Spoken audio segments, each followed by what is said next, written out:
আজকে রান্না special গোলবাড়ির mutton. গোলবাড়ির mutton. আমাদের শেফের নাম বলে দাও। আমার রামু কাকা। রামু কাকা আমাদের chef. I'm not a chef. Please save me. I'm a slave. আচ্ছা, এখানে ভাজা হচ্ছে। আমার ভাজাটা গেল পুড়ে। 5 রকমের ভাজা হচ্ছে।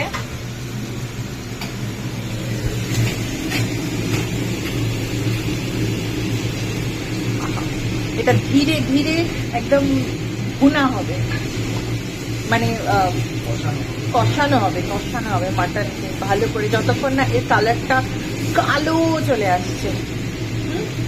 হাই করো তোমরা। হাই। এটা হচ্ছে আমার 2 ভাই, শুভ, শঙ্কর। হয়ে গেছে, ওরা সকাল সকাল এসে গেছে। Bhaiphonta already done. এখন খাওয়া দাওয়ার পর্ব হচ্ছে। তো কি কমপ্লিট হয় থালি সবটা শেয়ার করবো এরপরে ফটো বা ভিডিওতে। টাটা।